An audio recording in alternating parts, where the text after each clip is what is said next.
आज का टॉपिक है प्रोटोप्लाज्म एंड ड्यूटोप्लाज्म। ठीक है, the living substance which the cell is made is called protoplasm. Protoplasm is differentiated into two regions. एक होता है न्यूक्लियोप्लाज्म, एक होता है साइटोप्लाज्म। ठीक है, nucleoplasm is the protoplasm of the nucleus and cytoplasm is the extra cellular protoplasm. इसका मतलब ये है कि जो न्यूक्लियोप्लाज्म होता है, न्यूक्लियोप्लाज्म जो होता है न्यूक्लियस के अंदर वाला जो लिक्विड होता है उसे कहते हैं, एंड जो साइटोप्लाज्म होता है जो न्यूक्लियस के अराउंड जो सराउंडेड होता है साइटोप्लाज्म उसे कहते हैं।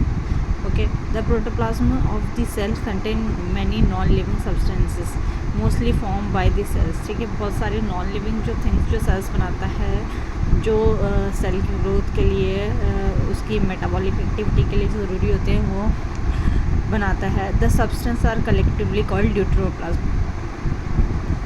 उस सब्सटेंस को जो हम कलेक्टिवली जब सारे सब्सटेंस को हम इकट्ठा कर लेते हैं उसे ड्यूटरोप्लाज्म कहते हैं। लाइक जो यॉक बॉडीज़ होते हैं, लिपिड ड्रॉपलेट होता है, सेक्रेटरी ग्रेन्यूल्स होते हैं, पिगमेंट्स होते हैं, तो ये सारे जो ये कंपाउंड मिलकर क्या बनाते हैं, ड्यूटरोप्लाज्म बनाते हैं। द साइटोप्लाज्म में भी differentiated into granular peripheral region called ectoplasm, plasma gel और कॉर्टेक्स। जो पेरिफ्री के पास में जो साइटोप्लाज्म होता है उसे क्या कहते हैं, साइटोप्लाज्म।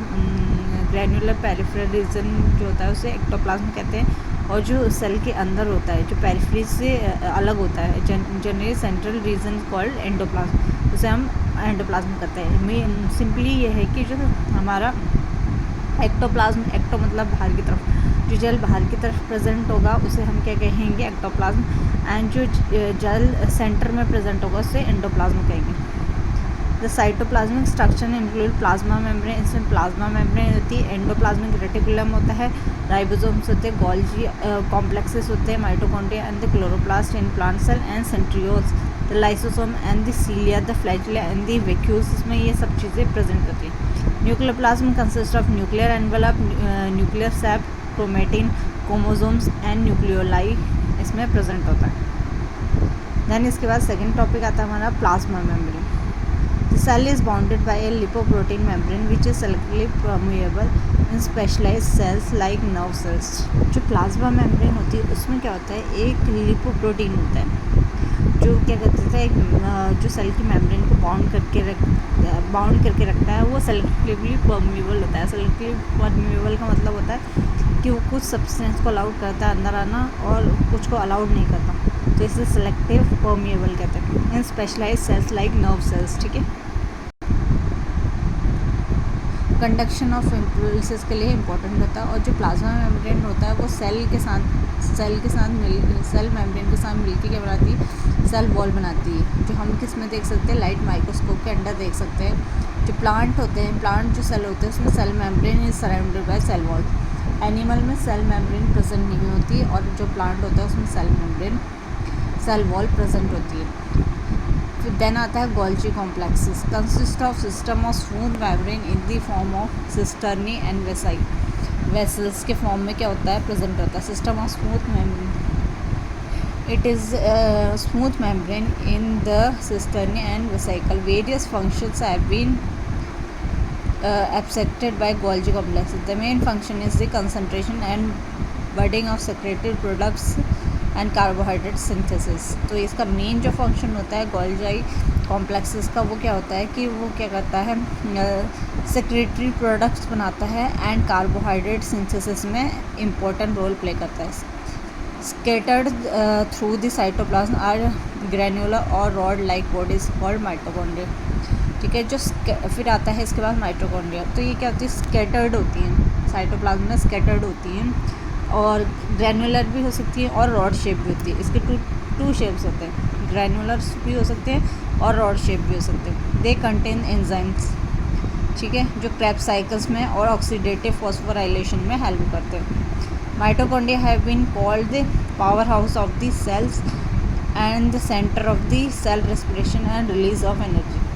तो ये इसे माइटोकॉन्ड्रिया को इम्पोर्टेंट नाम एक और दिया गया है जो है powerhouse of the cell, क्योंकि इसमें जो होता है रेस्पिरेशन सेंटर होता है रेस्पिरेशन का, एंड इसी में क्या होता है, रिलीज ऑफ एनर्जी होती है। फिर आता है chloroplast. Chloroplast generally bodies from plant cell में प्रेजेंट होते हैं, एंड और सिंथेसिस यूनिट ऑफ फोटोसिंथेसिस में हेल्प करते हैं क्लोरोप्लास्ट।